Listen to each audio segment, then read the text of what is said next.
دیا تو ہم قبر پجوا ہو گئے. اب آپ قبر کی مٹی کھا جائیں تو آپ قبر کھوا ہوں گے کہ نہیں ہوں گے؟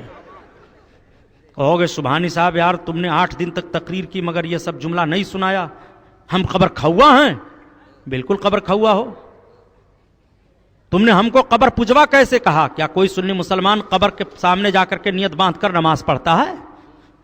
تکبیر ہوتی ہے قبر کے سامنے، امام صاحب کھڑے ہوتے ہیں، بتاؤ کسی قبر کے سامنے کھڑے ہوتے ہیں امام صاحب اور کھڑے ہو کر کے تکبیر کہتے ہوں اور پیچھے مقتدی ہوں پھر اس کے بعد نماز ادا کی جا رہی ہو؟ اگر قبر کے سامنے کھڑا ہو جانا جرم ہے تو اپنے جنازوں کو اٹھا کر کے سمندر میں پھینک دو. یہ مردہ کو سامنے رکھ کر کے جنازہ پڑھتے ہیں کہ نہیں پڑھتے ہیں؟ پڑھتے ہیں کہ نہیں پڑھتے ہیں؟ کیوں مردہ کو سامنے رکھتے ہو جنازہ؟ وہی مردہ تیرے سامنے ہے نادان، قبر سے باہر ہے تو تو ہاتھ باندھے ہے اور مغفرت کی دعا کر رہا ہے اور اپنے لیے بھی دعا کر رہا ہے. اللہم اغفر لے حینا و میتنا و شاہدنا و غائبنا و صغیرنا و کبیرنا. اللہ بخش دے، ہمارے مردہ کو بخش دے، ہمارے زندہ کو بخش دے، ہمارے چھوٹے کو بخش دے، ہمارے بڑے کو بخش دے. کرتے ہو دعا کہ نہیں؟ سامنے مردہ لیٹا ہے، آپ کے کہنے سے اللہ بخش دے گا مگر آپ دعا کر رہے ہو.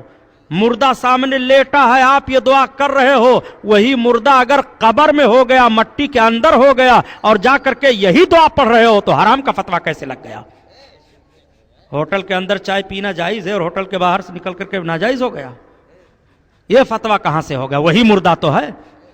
مردہ اگر عام مومنین میں ہے تو معاملہ اور ہے، اور وہی مردہ جو ہمارے سامنے مردہ ہے کوئی ولی اللہ ہے تو ہمیں یقین ہے کہ الا ان اولیاء اللہ لا یموتون بل ینتقلون دارا الی دار.